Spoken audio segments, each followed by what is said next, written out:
I'm Sarah Mitchell, 32 years old. 3 months ago, I was rushed to the emergency room with what turned out to be a critical heart condition requiring immediate surgery. My 2-year-old daughter Emma needed someone to watch her while I went under the knife. I called my parents from the ambulance, my voice shaking, my chest feeling like it was being crushed in a vice. "Mom, I need you to come get Emma. They're saying I need emergency heart surgery." "I'm scared." There was a pause. Then my mother's voice came through, ice cold and annoyed. "Sarah, you're always so dramatic about everything. It's probably just anxiety. You know how you get." "Mom, I'm in an ambulance. The paramedic is literally telling me my heart rhythm is dangerously irregular. Please, I just need you to watch Emma for a few hours." "We can't," she said flatly. "Your father and I have plans tonight. We're taking your brother to see Drake. We've had these tickets for months. You know how hard those were to get." I couldn't breathe, and it wasn't just my heart condition. "Mom, I could die. Your granddaughter needs someone too. Stop being so melodramatic. Call one of your friends. We're not canceling our plans because you decided to have a panic attack." The line went dead. I sat there in the back of that ambulance, monitors beeping around me, a paramedic asking if I was okay, and I realized something that should have been obvious years ago. I was completely alone. The two people who were supposed to love me unconditionally had just chosen a concert over their daughter's life. From my gurney in the emergency room with nurses rushing around me and doctors shouting medical terms I didn't understand, I made 2 calls. The first was to Elite Care Services, a professional childcare agency I'd researched months ago but never thought I'd need. Within 20 minutes, a NICU-trained nanny named Patricia arrived at the ER to take Emma home. The second call was to my bank.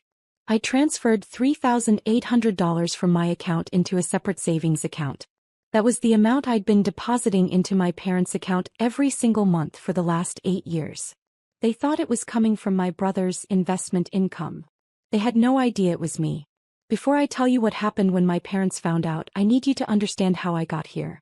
If you're enjoying this story, I'd really appreciate if you could hit that like button. But only if you're genuinely finding value in it. Now let me take you back to where this all started. Growing up, I was always the other one.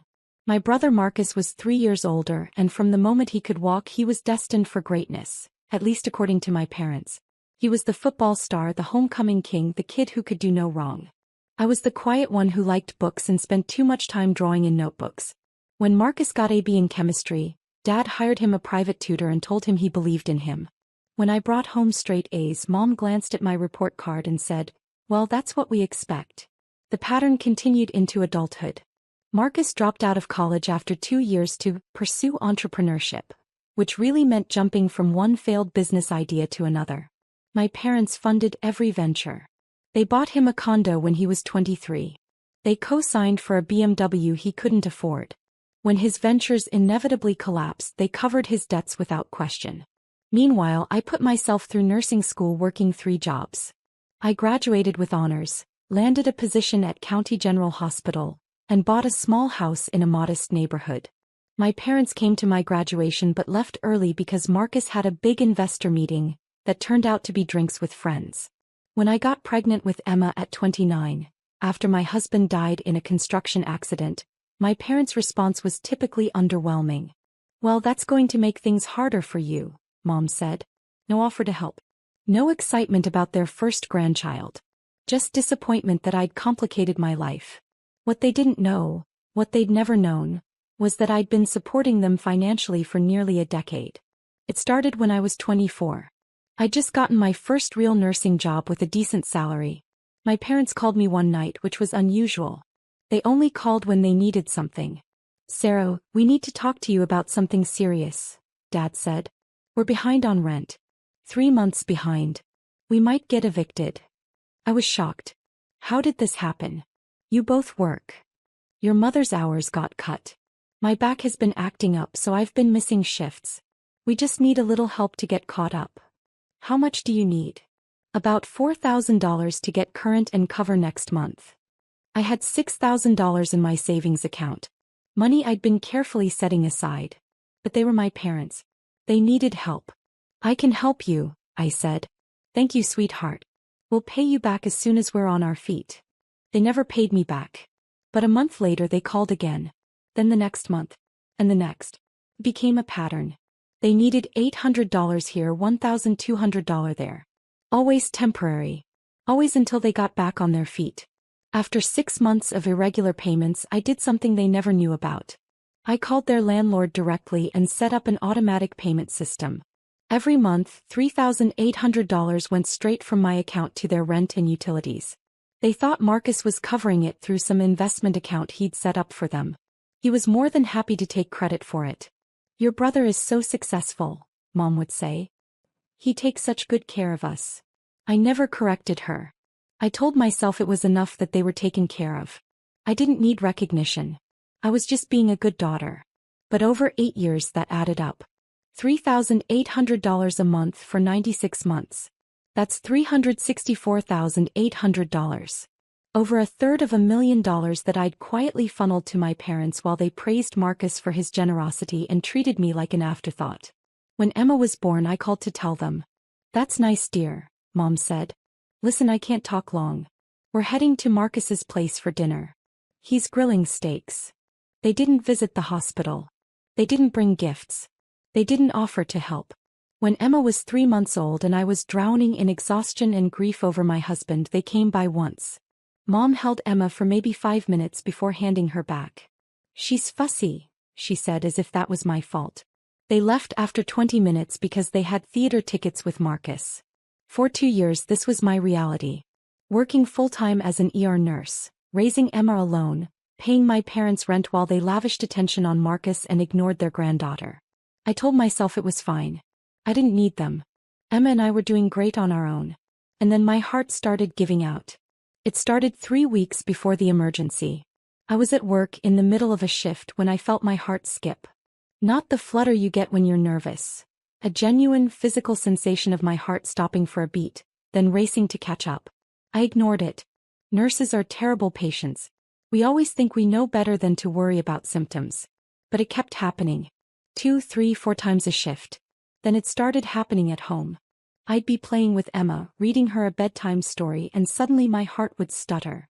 I'd have to sit down, catch my breath, wait for the feeling to pass. I finally went to see Dr. Chin, a cardiologist at my hospital. He ran tests. An EKG.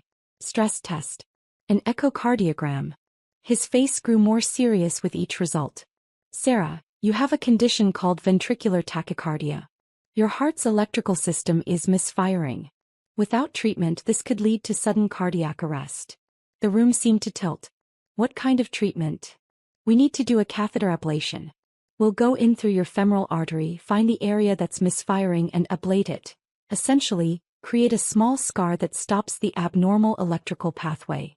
"Is it dangerous?" "All heart procedures carry risk. But without it, you're at serious risk of sudden death. We need to schedule this soon." I scheduled it for 3 weeks out. I needed time to arrange childcare, to prepare. I didn't tell my parents because I didn't want to hear my mother tell me I was overreacting.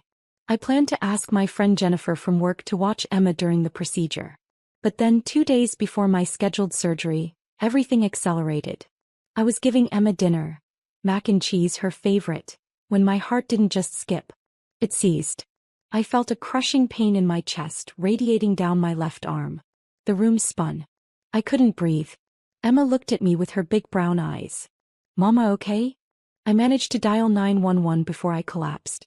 The last thing I remember before the paramedics arrived was Emma's little hand patting my face, saying, "Mama, wake up." In the ambulance, they told me I'd gone into sustained VTach. My heart rate was over 200 beats per minute.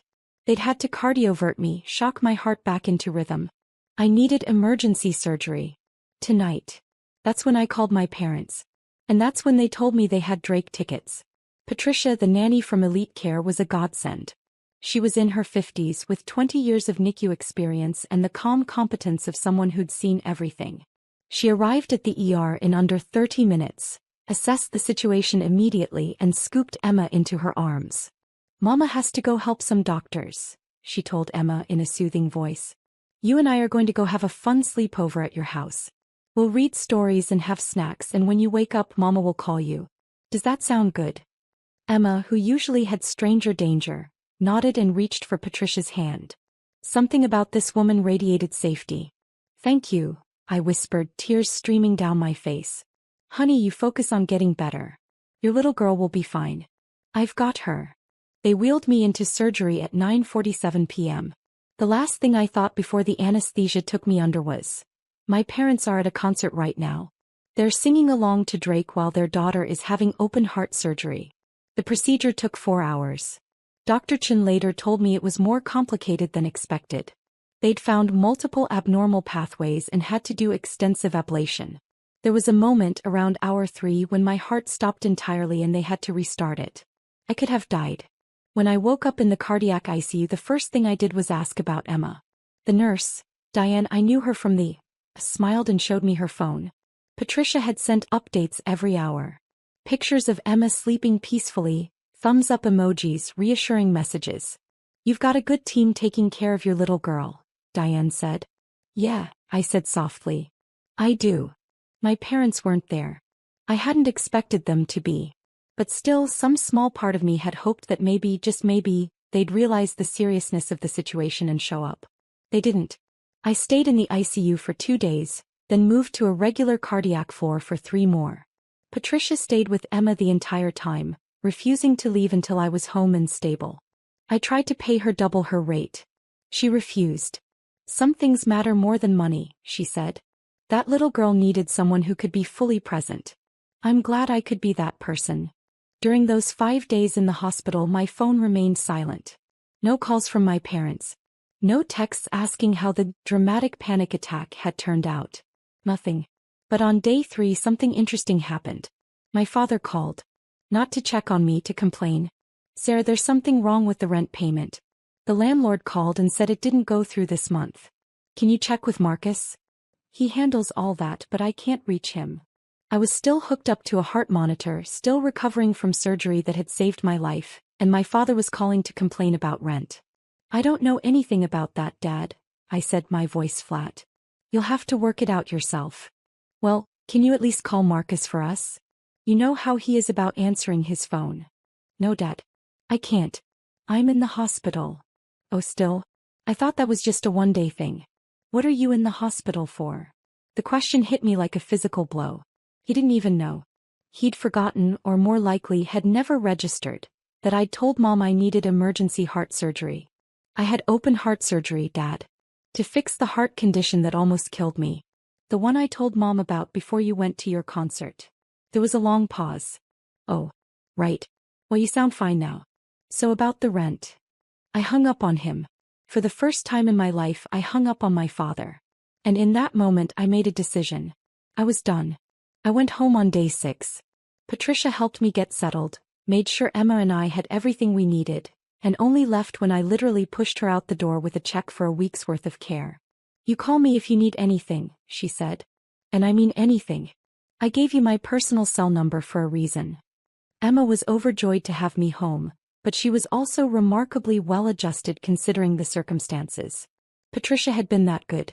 We spent the first day just cuddling on the couch watching Disney movies, eating ice cream for lunch.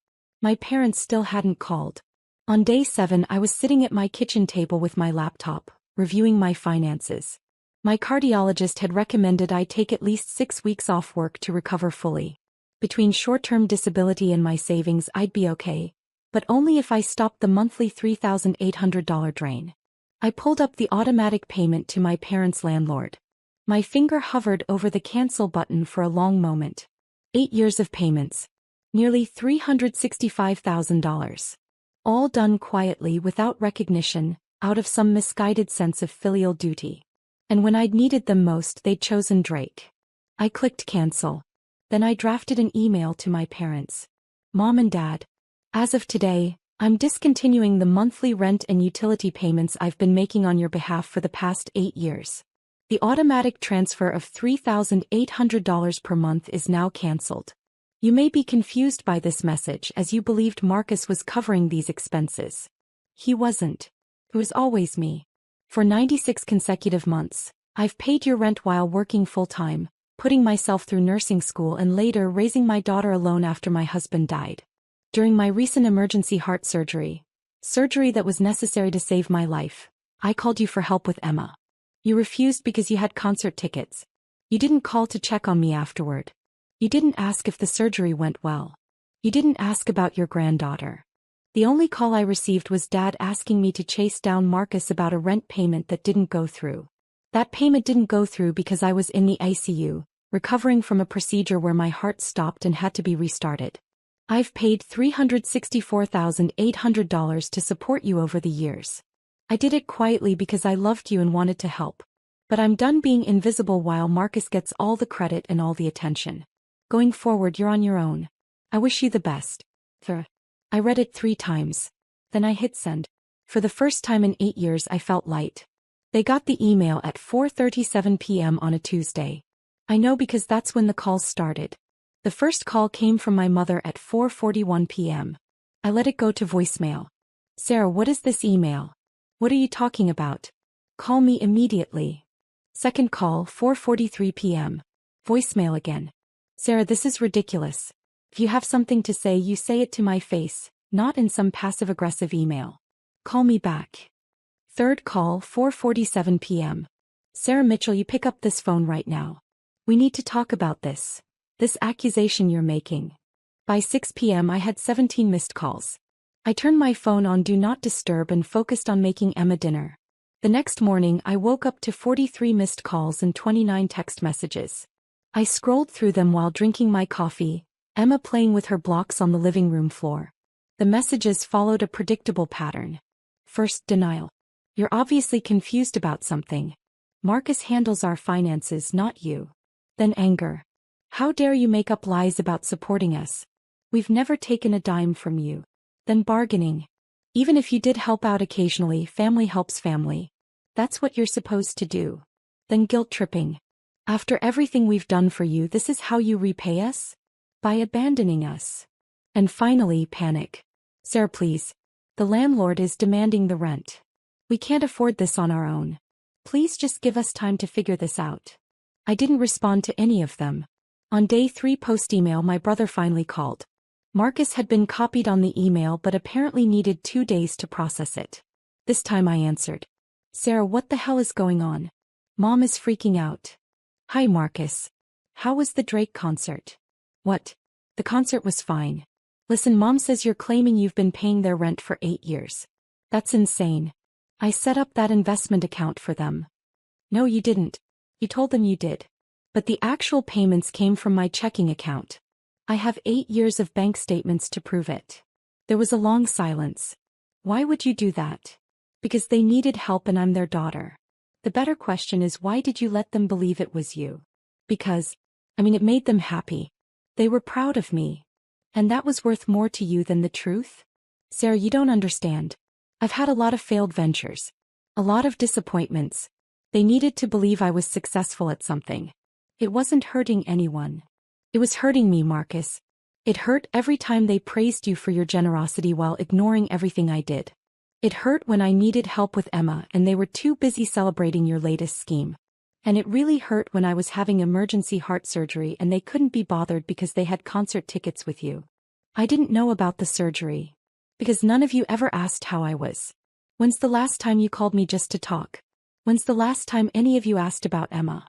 You don't know anything about my life because you've never cared to know. That's not fair. Fair? You want to talk about fair? I've given our parents $364,800 while you've given them empty promises and taken credit for my money. I don't think you get to lecture me about fair. I hung up before he could respond. The calls intensified. By day 5 I was getting 60 to 70 calls a day from various numbers. My parents, Marcus, my Aunt Linda, my Uncle Frank. Everyone in the family weighed in. The messages ranged from accusatory to pleading to outright hostile. My favorite was from my Aunt Linda. Your mother is devastated. How can you be so cruel to the people who raised you? I replied, the people who raised me taught me to be independent and self-sufficient. I'm just following their advice. She didn't respond. 2 weeks after I sent the email, I had a follow-up appointment with Dr. Chen. Emma came with me. I was still not cleared to drive, so Patricia drove us to the hospital. We were in the waiting room when my parents walked in. I saw my mother first. She looked older somehow, more tired. My father was behind her, his face set in that stern expression he wore when he was about to deliver a lecture. They spotted me immediately. Sarah, we need to talk, Mom said, marching over. You can't just ignore us forever. Emma shrank against my side. She didn't recognize them. They'd seen her so rarely that they were essentially strangers to her. Not here, I said quietly. I have an appointment. We've been trying to reach you for 2 weeks. 2 weeks, Sarah. Do you know what you've put us through? I know exactly what I've put you through. The same thing you put me through when I was in emergency surgery and you chose Drake over your daughter. We didn't know it was serious. I told you I was in an ambulance. I told you I needed heart surgery. What part of that didn't sound serious? My father finally spoke. You've always exaggerated things, Sarah. Every little ache and pain is a crisis with you. We thought you were being dramatic.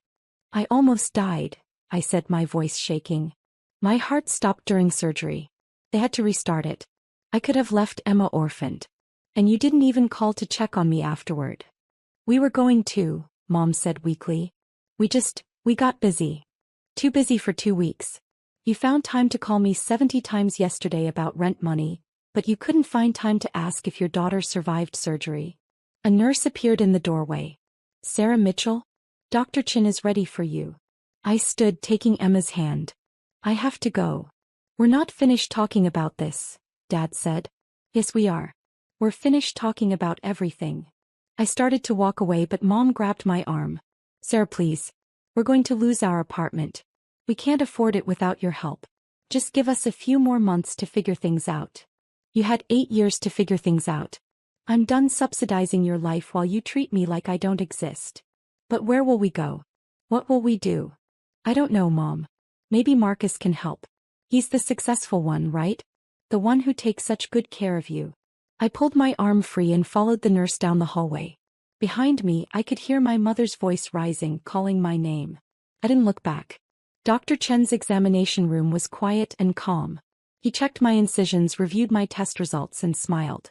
You're healing beautifully. Your heart rhythm is perfect. Whatever you're doing, keep doing it. I cut toxic people out of my life, I said. Turns out that's good for cardiac health. He laughed. Best medicine there is. When we finished, Patricia was waiting in the hall with Emma. But there was someone else with them. Dr. Morrison, the ER physician who'd been on duty the night I came in. Sarah, he said warmly. Good to see you up and walking. How are you feeling? Much better, thank you. You saved my life that night. We all did our jobs. But listen, I wanted to talk to you about something. I was just in the waiting room and I couldn't help but overhear your conversation with those people. Are they your parents? My stomach dropped. Yes. I'm sorry if they caused a scene. No, nothing like that. But. He hesitated. Sarah, I need to tell you something. The night you came in when you were in VTACH, I asked who your emergency contact was. You said your parents. I called them while you were in surgery. The world tilted.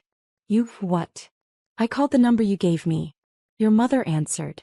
I identified myself as an ER physician at County General and told her you were in critical condition, undergoing emergency cardiac surgery, and that she should come to the hospital immediately. What did she say? Dr. Morrison's expression was grim. She asked if you were going to die in the next 2 hours. I said I didn't know, but that your condition was serious and unstable. She said, and I quote, well, if she's still alive in 2 hours, I'll think about coming by tomorrow. We have plans tonight. Then she hung up. The room spun. I sat down hard on a bench in the hallway. I documented the call in your chart, Dr. Morrison continued. I've been a physician for 23 years and I have never, not once, had a family member respond that way to a life-threatening emergency. I wanted you to know because I heard them in the waiting room saying they didn't know it was serious. They knew, Sarah. They absolutely knew, and they chose not to come. Patricia's hand was on my shoulder, steadying me. Emma was in her arms, playing with her necklace, oblivious. Why are you telling me this? I whispered. Because you looked like you might be wavering. Like maybe you were second-guessing your decision to cut them off. And I wanted you to know that your decision was the right one. Parents who respond that way to their child's medical emergency. He shook his head. You deserve better. That little girl deserves better. Thank you, I managed. Thank you for telling me. He nodded and walked away. I sat there for a long moment processing. They'd known. The whole time they'd known how serious it was, and they'd gone to the concert anyway. And now they were out in that waiting room rewriting history, pretending they'd been victims of my poor communication. Patricia sat down beside me. "You okay, honey?" "Yeah," I said slowly. "Yeah, I think I actually am." We stood to leave, heading toward the exit. As we passed the waiting room, my parents were still there, talking to the receptionist, probably trying to find out when my next appointment was. My father saw me and started to stand. I met his eyes and shook my head once. He froze. Then Dr. Morrison stepped into the waiting room. I couldn't hear what he said, but I saw my father's face go pale. Absolutely white. His hands started to shake. My mother's eyes went wide. Dr. Morrison was reading from a chart. My chart, I realized. He was telling them exactly what he'd told me. About the phone call. About my mother's response. About the documentation. I didn't stay to see the rest. Patricia, Emma, and I walked out the main entrance into the bright afternoon sun. "Where to now?" Patricia asked. I looked down at Emma, who was smiling up at me, reaching for my hand. "Home," I said. "We're going home." The calls continued for 6 weeks, but with diminishing frequency. At first it was 80-90 times a day from various numbers. Then 50. Then 20. Eventually they trailed off to nothing. I heard through my Aunt Linda that my parents had to move out of their apartment. They're living with Marcus now in his one-bedroom condo. Apparently the arrangement is not going well. Marcus's investment income doesn't actually exist, so he can't help them. They're applying for senior housing and government assistance. I feel nothing about this. Not satisfaction, not guilt, nothing. They made their choices.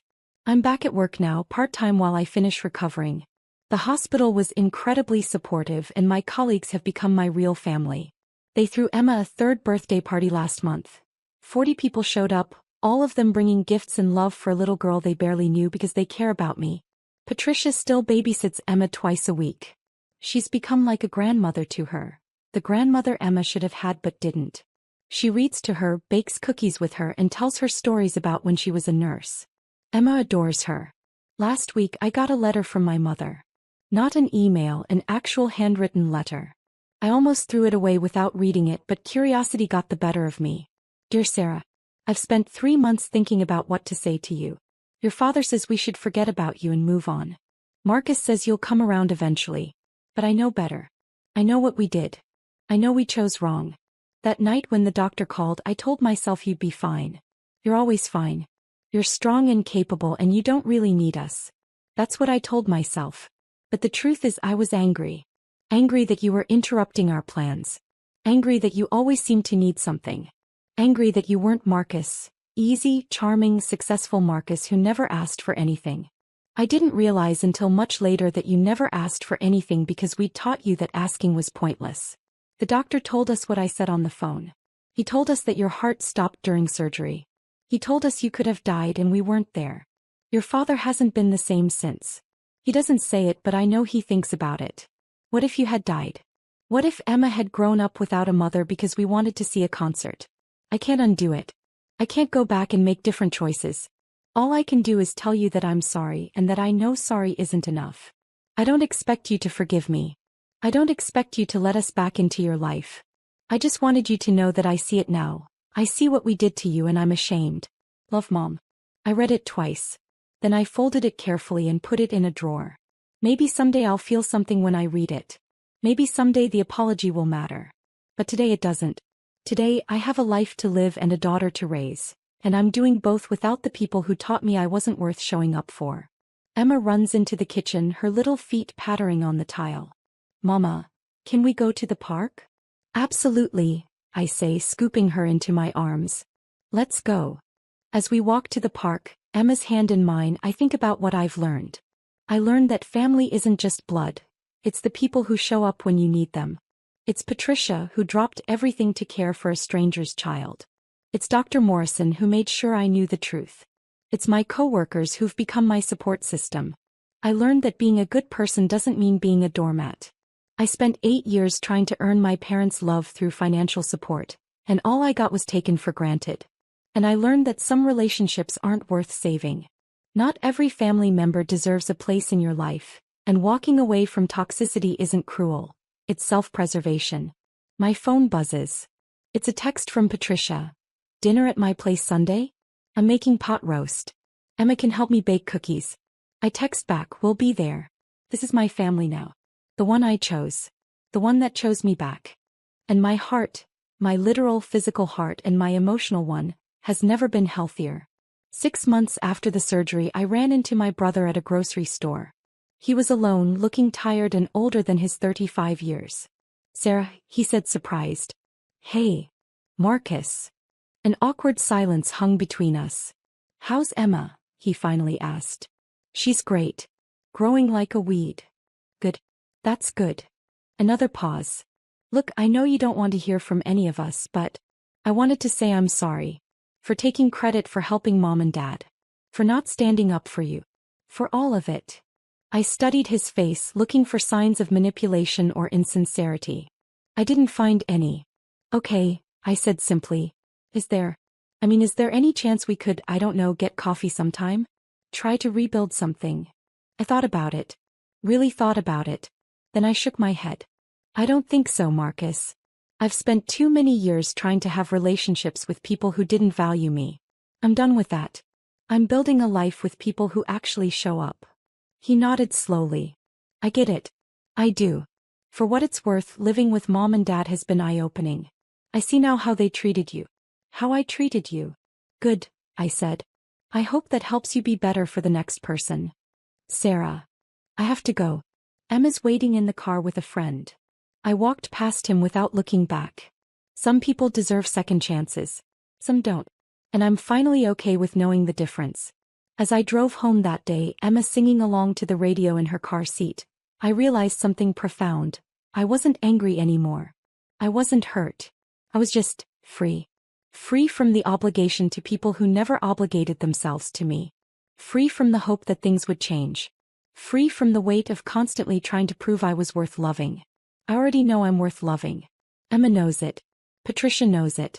My chosen family knows it. And that's enough. That's more than enough. If you've made it this far, thank you for reading my story. I share it not for sympathy but because I know I'm not alone. There are others out there who've given and given to family members who only take. Who've been the invisible child, the disappointment, the one who's never quite enough. To those people I want you to know. You deserve better. You deserve people who show up. You deserve to be valued. And sometimes the strongest thing you can do is walk away.